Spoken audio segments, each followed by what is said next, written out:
નમસ્કાર વિદ્યાર્થી મિત્રો, ધોરણ 10ના ગુજરાતીના દાસની અંદર આપ સર્વેનું સ્વાગત કરું છું. 3 એકમો આગળ વ્યાકરણની અંદર આપણે પૂરા કર્યા. ગદ્ય પદ્યની જે વાત કરવાની હતી એ આપણે સાથે સાથે કરતા જઈએ છીએ. આજે આપણે ચોથા એકમ તરફ જવાનું છે. ગઈ કાલના વિડીયોની અંદર થોડી યાંત્રિક ખામી હતી, એટલા માટે સરસ રીતે જે વિડીયો ઉતરવો જોઈએ ન ઉતર્યો, એટલા માટે એને ડિલીટ મારી દીધો છે. આજે આપણે એ વાતને ફરી પાછા જોવાનો પ્રયત્ન કરીએ. આજે જે જોવાનું છે એકમ 4 ની અંદર અલંકારને જોવાના છે. અલંકાર શબ્દ કેવી રીતે બન્યો એની વાત કરીએ તો અલમ વત્તા કાર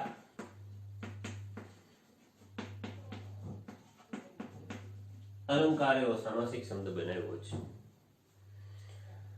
આ રીતે સંસ્કૃત ભાષાની અંદરથી આ શબ્દ ઉતરી આવ્યો છે. ત્યાર પછી અલમ વત્તા ક્રુ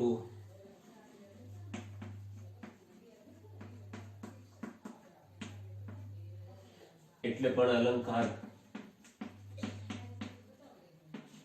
શબ્દ બનાવીએ છીએ. જે પર્યાપ્ત કરે છે, કોઈ પણ પ્રકારની ખામી ન રહેવા દે અને બધું પર્યાપ્ત કરી દે, એને આપણે અલંકાર કહીએ છીએ. સામાન્ય રીતે આપણે જોઈએ છીએ કે માનવ દેહને સજાવવા માટે, માનવની કાયાને સજાવવા માટે માનવ કુદરતી સૌંદર્યને છોડી અને આભૂષણોને ધારણ કરી અને પોતાની કાયાને સજાવતો હોય છે. આ પોતાની કાયાની શોભાની અંદર અભિવૃદ્ધિ કરવા માટે ઘરેણાઓ પહેરે છે. એમ અહીંયા આપણે જે કરવા જઈ રહ્યા છીએ, જે વાત સમજવા જઈ રહ્યા છીએ, એ સાહિત્યિક અલંકારની છે.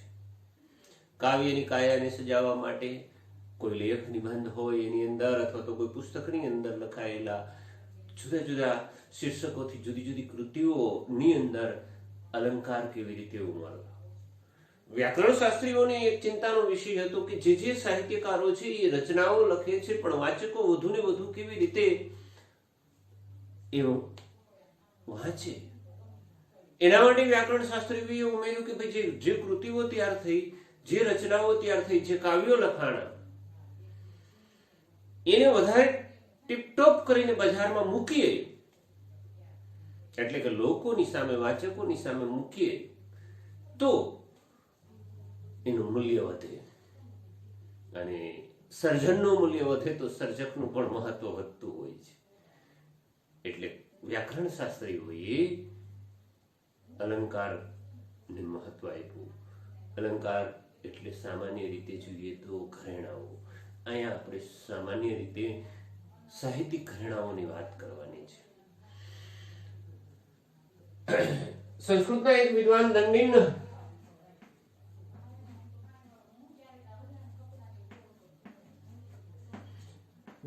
નામના વિદ્વાને એવું કહ્યું છે, કાવ્ય શોભાકરાન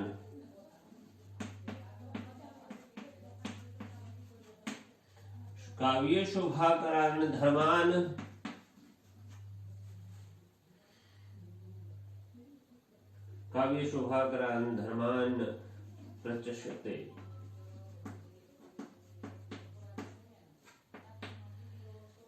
અર્થાત એટલે કે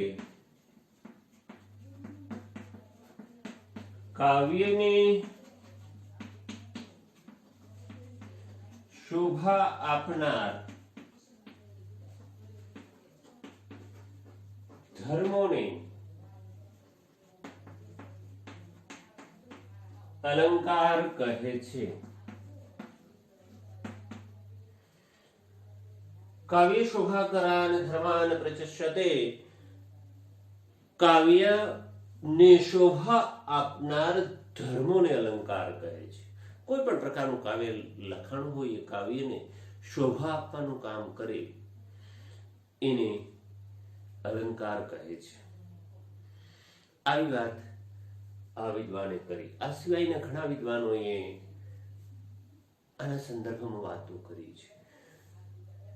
આનંદ શંકર ધ્રુવ પણ એવું કહે છે કે ભાઈ જે ચમત્કૃતિ સર્જી, શબ્દો અને અર્થોની ચમત્કૃતિ સર્જી અને કાવ્યને શોભા આપવાનું કામ કરીએ તેને અલંકાર કહી શકાય. આવી તો પોતપોતાની વિચારધારાઓ ઘણી વ્યક્તિઓએ રજૂ કરી છે, પણ સૌથી લોકપ્રિય પરિભાષા એટલે કે લોકપ્રિય વ્યાખ્યા કોઈ બની હોય તો આ બની છે કે કાવ્યને શોભા આપનાર ધર્મો જે છે તેને અલંકાર કહે છે. ત્યાર પછી જે વાત આપણે સમજવાની છે એ સમજવાની છે અલંકાર એટલે શું, અથવા તો અલંકાર કોને કહે છે. કાવ્યને શોભા આપનાર ધર્મોને અલંકાર કહે છે. પણ વિદ્યાર્થી મિત્રો, કાલે પણ મેં તમને વાત કરી હતી, પરંતુ એ વિડિયો ડાઉનલોડ થયો નહીં. અલંકારને સમજતા પહેલા જે પાયાની મુખ્ય 4 બાબતો છે એ પણ સમજવી જરૂરી છે. અલંકારના મુખ્ય 2 પ્રકારો આપણે જોવાના છે, શબ્દાલંકારો અને અર્થાલંકારો. શબ્દાલંકારો ની અંદર કારણ કે ચમત્કૃતિ તો 2 રીતે સર્જાય.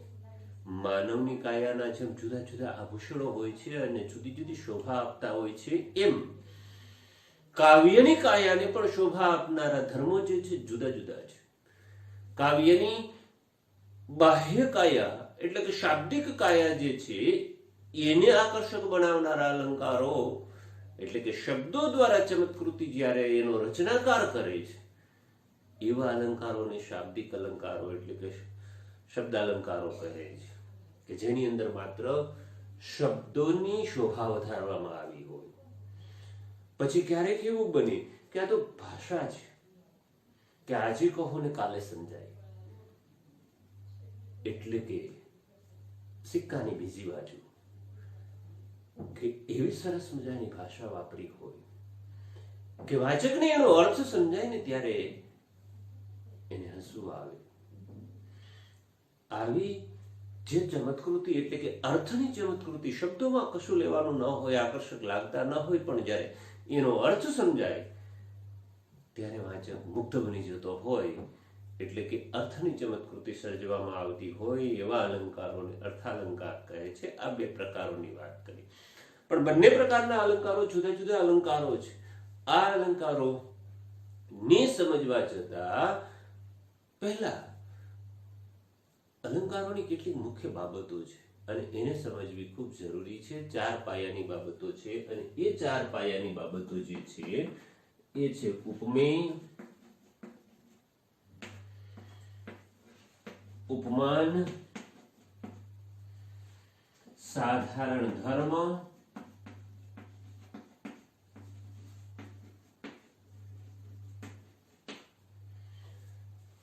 અને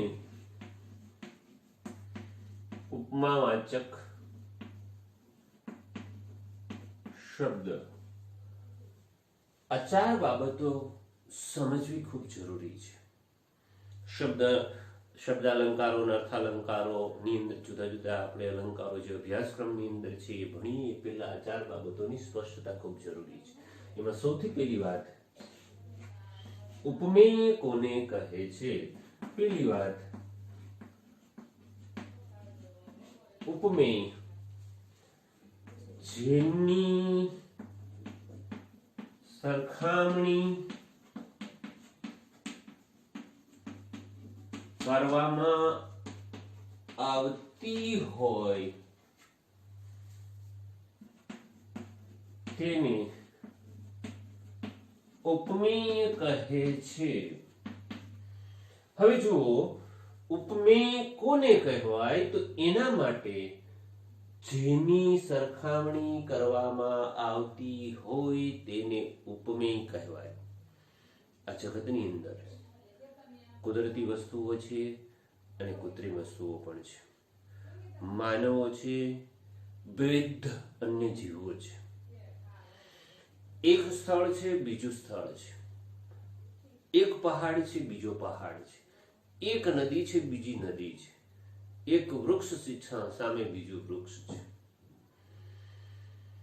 કહેવાનો અર્થ કે આ જગતની અંદર, આ સૃષ્ટિ ઉપર રહેલી તમામ વસ્તુઓ, તમામ પ્રાણીઓ, માનવો, તમામ પ્રકારના સ્થળો ની વચ્ચે તુલના કરવામાં આવે અથવા તો એક સ્થળની બીજા સ્થળ સાથે સરખામણી કરવામાં આવે,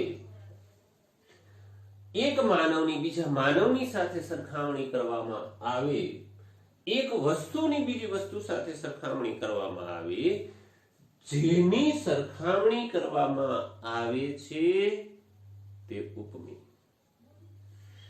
એક વાત મગજમાં સ્પષ્ટ નાખી દો કે જેની સરખામણી કરવામાં આવી છે તે ઉપમેય. બીજી બાબત સમજીએ, ઉપમાન.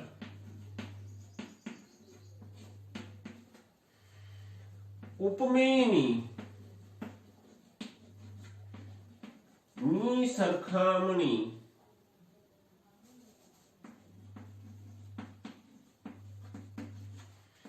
જેની સાથે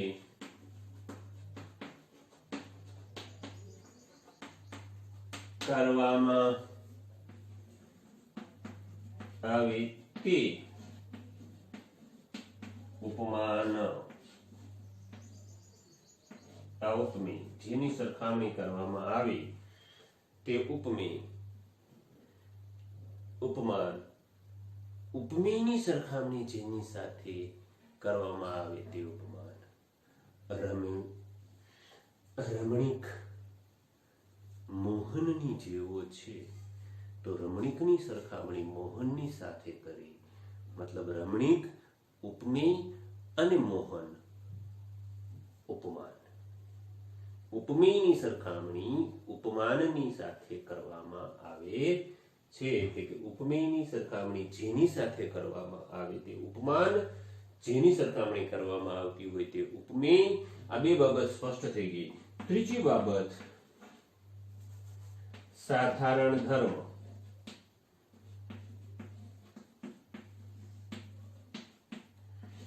સાધારણ ધર્મ ઉપમેય અને ઉપમાનની જ્યારે સરખામણી કરવામાં આવે છે, એટલે કે તુલના કરવામાં આવે છે, ત્યારે બંનેની વચ્ચે કંઈક એવું છે, કાં તો સરખા ગુણ છે, કાં તો ગુણવત્તા છે, કાં તો બાહ્ય દેખાવ છે, કાં તો આંતરિક સ્વભાવ છે, કાં તો આંતરિક મજબૂતાઈ છે.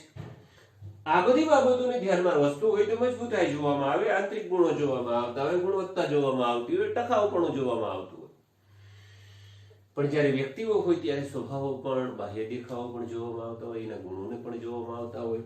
હવે જુઓ, મેં એક ઉદાહરણ કહ્યું કે રમણીક ભાઈ મોહનભાઈની જે વાત છે, રમણીક ઉપમેય થયો, મોહનભાઈ ઉપમાન થયા, અને એની વચ્ચે રહેલી જે સરખી બાબત છે, સરખો ગુણ છે, એ સાધારણ ધર્મ. એટલે કે ઉપમેય અને ઉપમાનની વચ્ચે રહેલો ઉપમેય અને ઉપમાન ની વચ્ચે રહેલું સરખાપણું એટલે સાધારણ ધર્મ. બંનેની વચ્ચે, ઉપમેય ઉપમાનની વચ્ચે રહેલું સરખાપણું જે છે એને સાધારણ ધર્મ કહેવાય. કારણ કે જ્યારે જ્યારે તુલના કરવામાં આવે છે, સરખામણી કરવામાં આવતી હોય, ત્યારે બંનેની વચ્ચે કંઈક સામીપ્ય હોય, સરખાપણું હોય, બંનેની વચ્ચે કંઈક મળતું આવતું હોય, અને એ જે છે એને સાધારણ ધર્મ કહે છે. એક બાબત, બીજી બાબત, ત્રીજી બાબત અને ચોથી બાબત રહી ઉપમાવાચક શબ્દો. ઉપમાવાચક શબ્દો, એક ઉદાહરણ હું તમને, રમણીકભાઈ મોહનભાઈની જે વાત છે, આવું મેં ઉદાહરણ કહ્યું.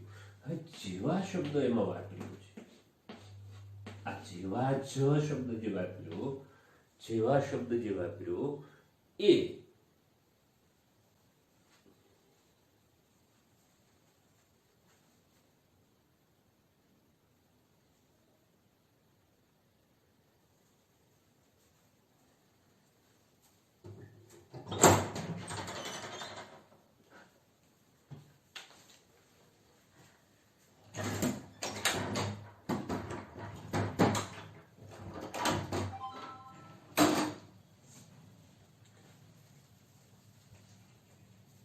જેવા જ શબ્દ જે વાપર્યો એ ઉપમાવાચક શબ્દ છે, જેનાથી ઉપમેય અને ઉપમાનની વચ્ચે રહેલા સરખાપણાને તમે સ્પષ્ટ કરી શકો છો. આ 4 બાબત થઈ. થોડી વાર પછી આપણો તાસ પાછો શરૂ કરીશ, કારણ કે લાઈટ જતી રહી છે, એટલે બોર્ડ ઉપરની બાબતો તમને કેટલીક દેખાશે નહીં. થોડી વાર પછી પાછું જોઈએ.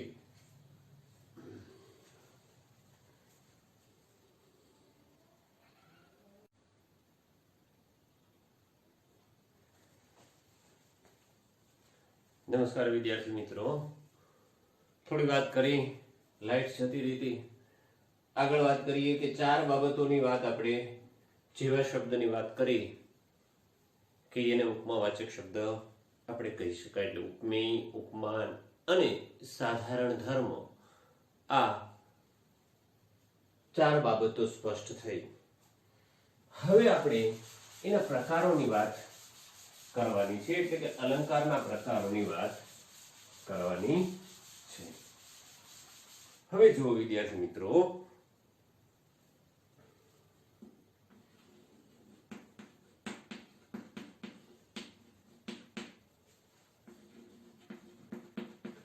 અલંકારના પ્રકારો. અલંકારના પ્રકારોની અંદર નંબર 1 શબ્દાલંકાર, નંબર 2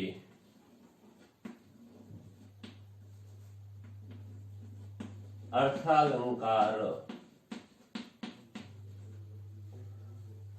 શબ્દાલંકાર અને અર્થાલંકાર.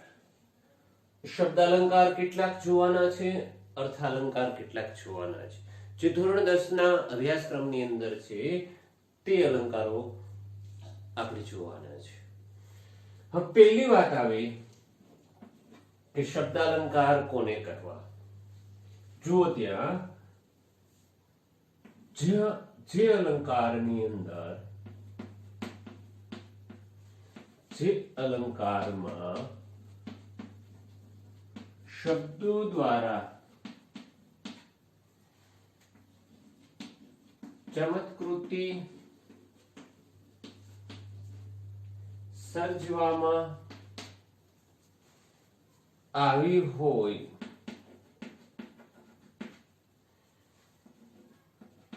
તે અલંકારની શબ્દાલંકાર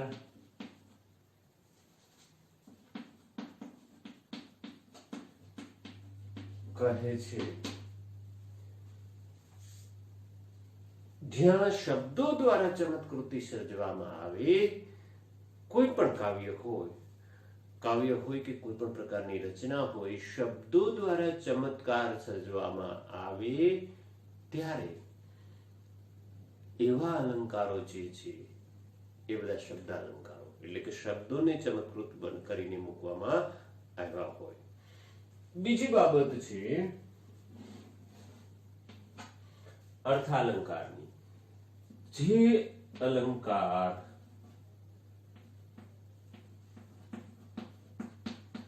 દ્વારા અર્થની ચમત્કૃતિ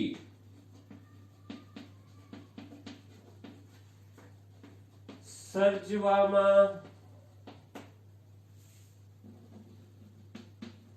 આવે તેવા અલંકારની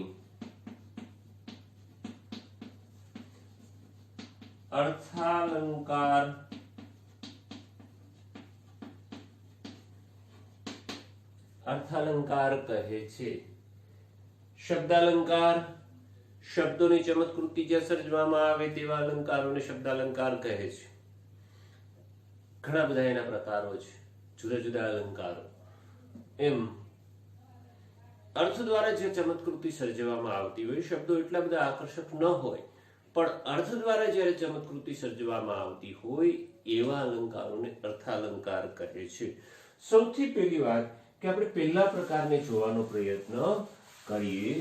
શબ્દાલંકારો કેટલાક અભ્યાસક્રમની અંદર જે છે એ શબ્દાલંકારોના કેટલાક આપણે પ્રકારો જોવાના છે અને એ શબ્દાલંકારોને પહેલા જોવાનો પ્રયત્ન કરીએ કે કેટલાક પ્રકારો આપણા પુસ્તકની અંદર આપ્યા છે એ પ્રમાણે ચાલવાનો પ્રયત્ન કરીએ તો તેમાં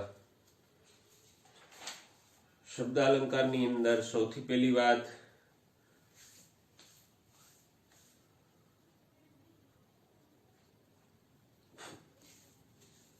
પહેલો પ્રકાર આપણે જોવાનો છે તે છે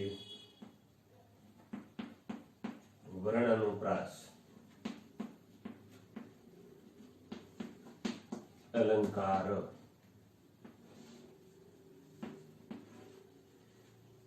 વર્ણાનુપ્રાસ અલંકાર પહેલો પ્રકાર આપણે આવે જોવાનો શબ્દાલંકારોની અંદર. હવે પહેલો સવાલ એ થાય કે વર્ણાનુપ્રાસ અલંકાર કોને કહેવાય? એના માટેની પરિભાષા એટલે કે એના માટેની વ્યાખ્યા હું અહીંયા લખું છું. જ્યારે કોઈ પંક્તિમાં કે ચરણમાં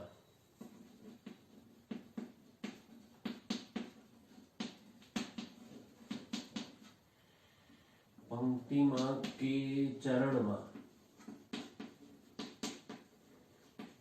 એકનો એક વર્ણ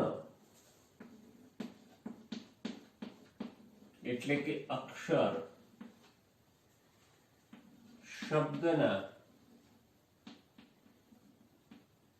શબ્દની પ્રારંભે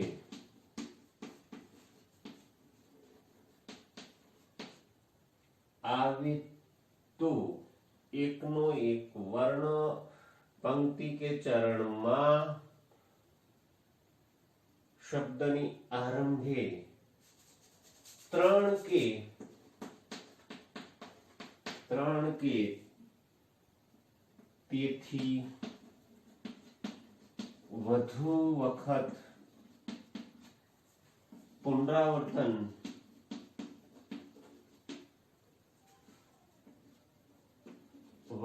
પામે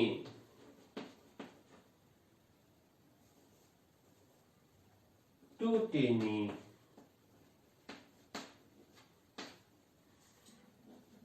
વર્ણાનુપ્રાસ કે બીજું નામ એનું છે વર્ણ સગાઈ અલંકાર કહે છે. હવે જુઓ, પરિભાષા એવા પ્રકારની છે જ્યારે કોઈ પંક્તિ કે ચરણની અંદર શબ્દના પ્રારંભે એકનો એક વર્ણ ત્રણ કે ત્રણ કરતા વધુ વખત પુનરાવર્તન પામતો હોય, એટલે કે એકનો એક વર્ણ પંક્તિ કે ચરણની અંદર ત્રણ કે ત્રણથી વધુ વખત શબ્દના પ્રારંભે આવતો હોય તો તે વર્ણાનુપ્રાસ અલંકાર છે અથવા તો વર્ણ સગાઈ અલંકાર છે એવું કહેવાય.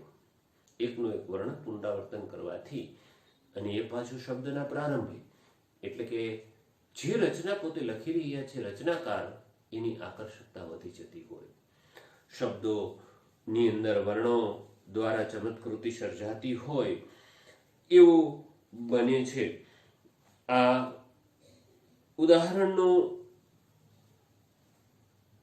આનું ઉદાહરણ જોઈએ એટલે આપોઆપ ખ્યાલ આવશે. જુઓ, કામિની કોકિલા કેરી કુંજન કરે. કામિની કોકિલા કેલી કુંજન કરે. આપણે જોવાનું જે છે એ આ જોવાનું છે. જુઓ, આપણી પરિભાષા એવા પ્રકારની છે કોઈ પંક્તિ કે ચરણની અંદર શબ્દના પ્રારંભે એકનો એક વર્ણ ત્રણ કે ત્રણથી વધુ વખત આવે તે અલંકારને વર્ણાનુપ્રાસ અથવા તો વર્ણ સગાઈ અલંકાર કહે છે. કામિની કોકિલા કેલી કુંજન કરે. કેટલી વાર આવ્યો ક? 1 2 3 4 અને 5. આ કોકિલાનું કી જે છે એ નથી ગણવાનો, શબ્દના પ્રારંભે આપણે જે વર્ણ આવ્યો છે એ જ ગણીએ. એટલે કે કામિની, કોકિલા, કેલી, કુંજન, કરે, 5 વખત એકનો એક વર્ણ એટલે કે ક આવ્યો હોવાના કારણે અહીંયા સરસ મજાની એક આકર્ષકતા વધે છે.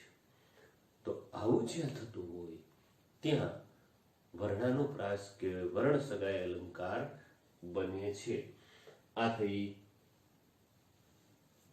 વર્ણાનુપ્રાસ અલંકારની વાત. ઉદાહરણો જોઈએ કેટલાક. આપણા એ પાઠનું શીર્ષક છે એ પણ વર્ણાનુપ્રાસ અલંકાર છે. ભૂખથી ભૂંડી ભીખ છે. હવે જુઓ આપણી શરત મુજબ શબ્દના પ્રારંભે એકનો એક વર્ણ 3 કે 3 થી વધુ વખત આવતો હોય તો ત્યાં વર્ણાનુપ્રાસ અલંકાર બને છે. ભૂખથી એ ભૂંડી ભીખ છે. આ ઉદાહરણ થયું. ત્યાર પછી એક ઉદાહરણ બીજું જોઈએ. જો આગળ, પંડની પેટીમાં પારસ છે પડ્યો. પંડની પેટીમાં પારસ છે પડ્યો. પ શબ્દના પ્રારંભે 3 કે 3 થી વધુ વખત જ્યારે એકનો એક વર્ણ પુનરાવર્તન પામતો હોય અથવા તો આવતો હોય ત્યારે વર્ણાનુપ્રાસ અલંકાર બને છે. પરિભાષા આ રીતે યાદ રાખો કે જ્યારે કોઈ પંક્તિ કે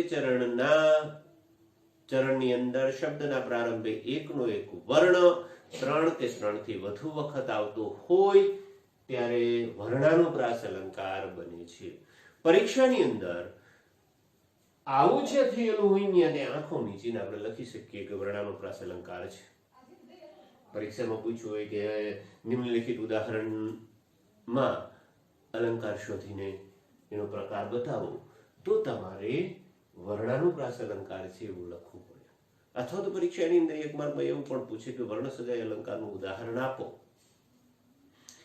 તો તમારે આવું ઉદાહરણ આપવું પડે કે શબ્દના પ્રારંભે એકનો એક વર્ણ આવતો હોય એવું ઉદાહરણ તમારે બનાવીને આપવું પડે.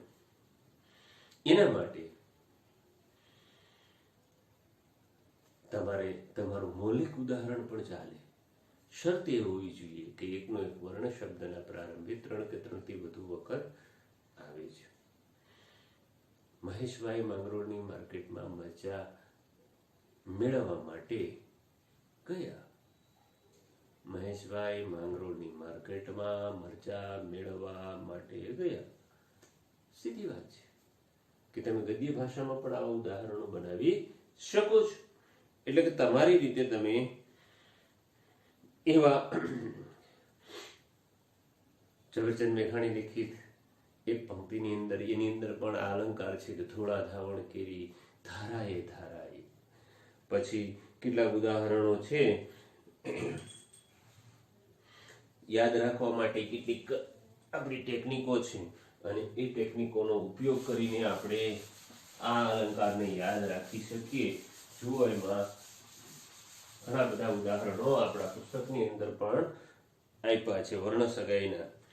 હવે એમાં કેટલાક ઉદાહરણો જોઈએ. વાઘને વળી, એક ઉદાહરણ જોઈએ. વાઘને વળી, વળાવ્યો કેવો.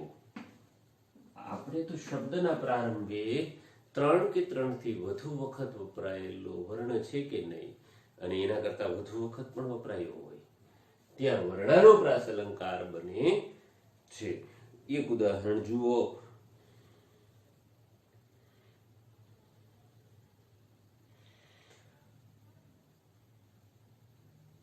એક ઉદાહરણ યાદ રાખવા માટેનું છે અને એ છે આ અલંકારને યાદ રાખવા માટે એક ખૂબ જાણીતું ઉદાહરણ છે. કાકાએ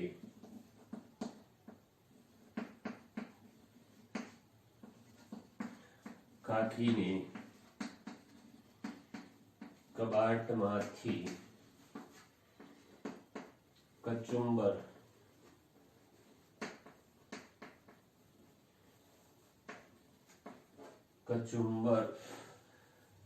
કાઢીને કચુંબર કાઢી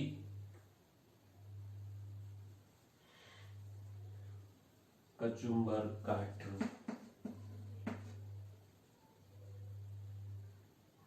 ની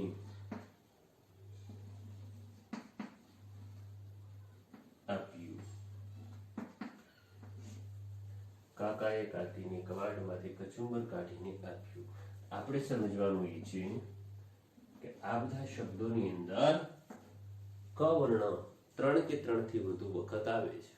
આપણી શરત મુજબ, વ્યાખ્યા મુજબ અહીંયા વર્ણાનુપ્રાસ અલંકાર બને છે. એટલે યાદ રાખવા માટે 3 કે 3 થી વધુ વખત શબ્દના પ્રારંભે એકનો એક વર્ણ આવતો હોય તો ત્યાં વર્ણાનુપ્રાસ અલંકાર અથવા તો વર્ણ સગાઈ અલંકાર બને છે. આ એક પ્રકાર થયો વર્ણાનુપ્રાસ અલંકાર નો.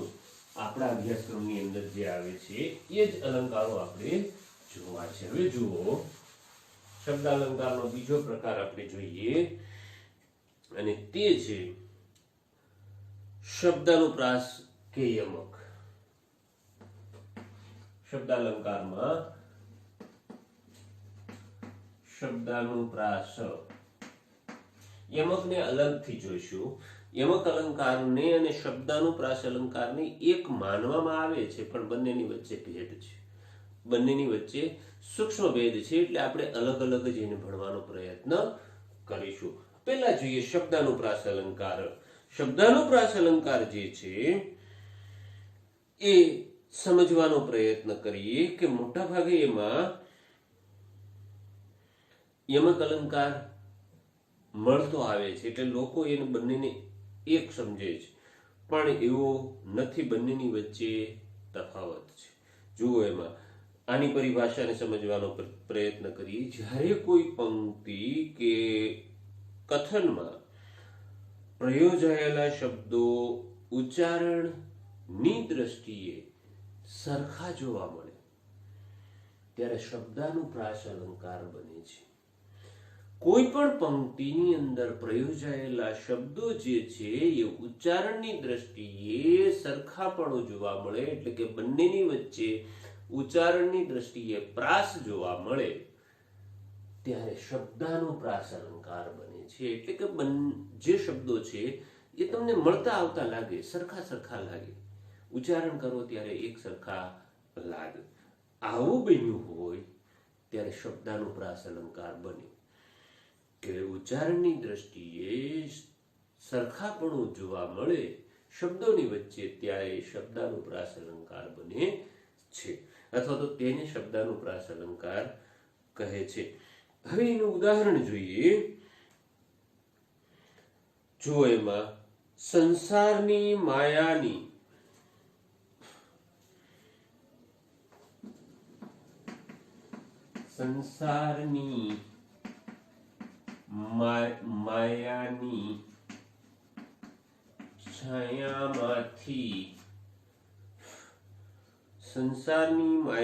છાયામાંથી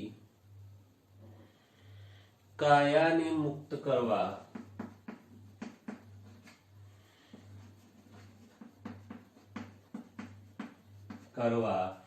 ગોવિંદ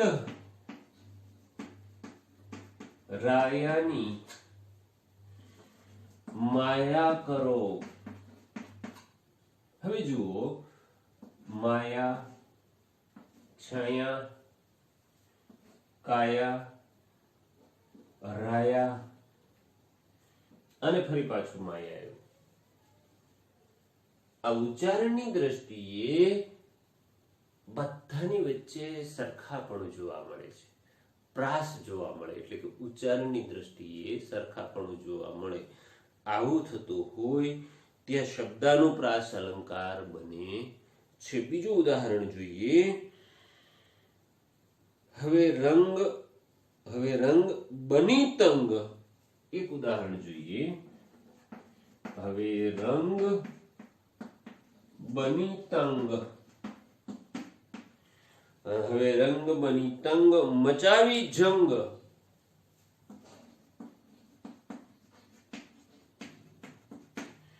મચાવી જંગ,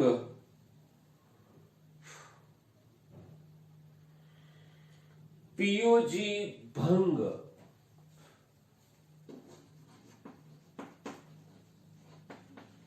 પિયોજી ભંગ. આ ચારેય શબ્દો એવા છે, રંગ, તંગ, જંગ, ભંગ. હવે રંગ બની તંગ, મચાવી જંગ, પિયોજી ભંગ. આ જે ઉદાહરણ છે એની અંદર શબ્દોની વચ્ચે ઉચ્ચારણની દ્રષ્ટિએ સરખાપણું જોવા મળે છે.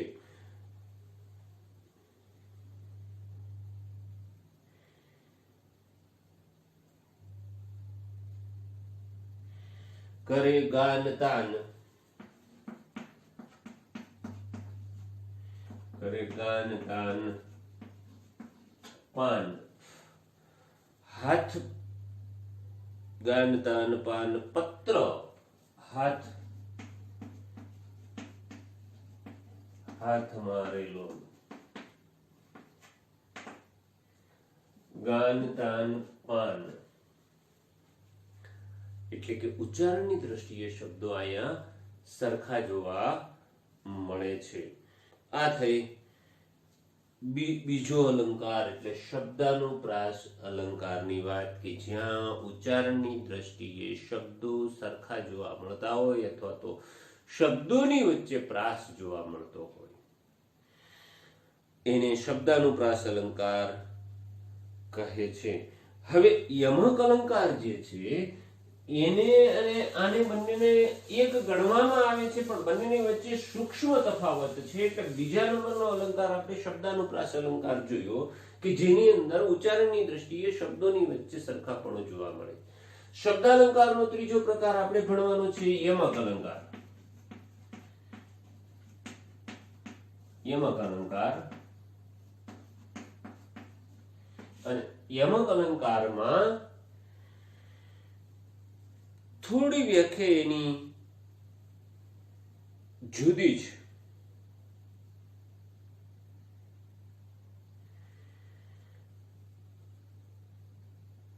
એક જ પંક્તિ, યમક અલંકાર કોને કહે? એક જ પંક્તિની અંદર એક શબ્દ વારંવાર પુનરાવર્તન પામ્યો હોય અને દરેક જગ્યાએ જુદા જુદા અર્થો આપતો હોય તો એવા અલંકારને યમક અલંકાર કહે છે. એકનો એક શબ્દ વારંવાર પુનરાવર્તન પામ્યો હોય અને દરેક જગ્યાએ જુદો અર્થ આપતો હોય, એવું જ્યાં થયું હોય તેને યમક અલંકાર કહે છે. હવે જુઓ અહીંયા દીવા નથી, દીવાનથી એવું અંધારું ઘોર, દીવા નથી, દીવાનથી અંધારું ઘોર, દીવા નથી એટલે કે દીવા નથી, દીવાનથી અંધારું ઘોર, દીવાન. આ જુઓ અર્થ જુદો થાય. દીવા નથી એટલે દીવા નથી, દીવાન એટલે રાજાનો દીવાન, દીવાનથી અંધારું ઘોર છે. આવો અર્થ જ્યાં પરિવર્તન પામી જતો હોય, જુદો અર્થ મળતો હોય, એવી જગ્યાએ યમક અલંકાર બને છે. આગળ જુઓ, મારે ઉર વસી એ દિવ્ય ઉર્વશી, મારે ઉર વસી એ દિવ્ય ઉર્વશી. આ ઉર જે છે એના બંનેના અર્થ જુદા જુદા થાય છે. મારે ઉર એટલે મારા હૃદયે, વસી એ દિવ્ય ઉર્વશી, એ દિવ્ય ઉર્વશી વ્યક્તિનું નામ થયું, અને આ ઉર એટલે વ્યક્તિનું હૃદય. મારે ઉર્વશી એ દિવ્ય ઉર્વશી, બંને શબ્દોનો અર્થ જુદો જુદો થાય છે. ત્યાં યમક અલંકાર બને છે.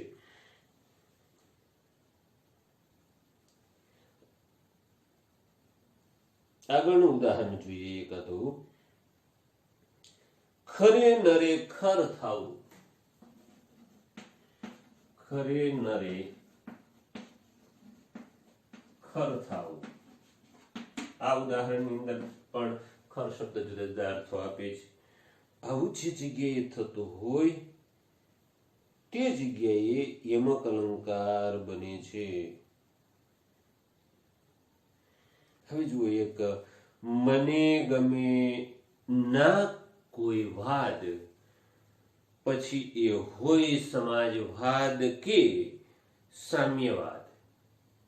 સમાજવાદ, સામ્યવાદ, મને ન ગમે વાદ, સામ્યવાદ, સમાજવાદ, પરંતુ તેમાં એક અપવાદ, તેમાં એક અપવાદ વિના વિખવાદ, તેમાં એક અપવાદ વિના વિખવાદ,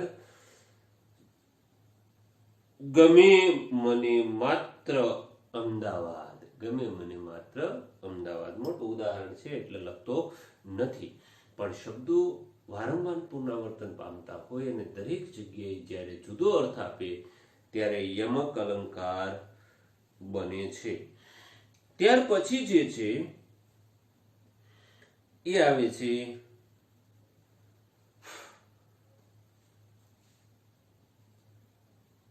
પ્રાસ સાંકળી અલંકાર. પ્રાસાનુપ્રાસ, અંત્યાનુપ્રાસ, પ્રાસ સાંકળી, આ બધા અલંકારો આપણે જોવાના જ છે. અને એમાં પ્રાસાનુપ્રાસ અલંકાર જે છે એને સમજવાનો પ્રયત્ન કરીએ. કોઈ પણ પંક્તિના મધ્યમાં જ્યારે પ્રાસ જોવા મળે ત્યારે પ્રાસાનુપ્રાસ અલંકાર બને છે. મધ્યમાં એક પંક્તિ હોય તો એના મધ્યની અંદર શબ્દો વચ્ચે પ્રાસ જોવા મળતો હોય, એક પછી એક આવતી બે પંક્તિઓ હોય કે મોટી પંક્તિ હોય, એની વચ્ચે જ્યારે પ્રાસ જોવા મળે ત્યારે પ્રાસાનુપ્રાસ અલંકાર બને છે. અલંકારના કેટલા ઉદાહરણો છે. પ્રાસાનુપ્રાસ અલંકાર ચોથા નંબરનો જે છે,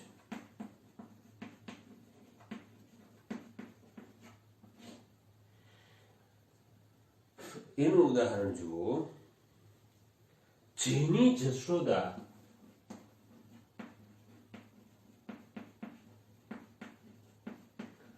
માવલડી ચરાવે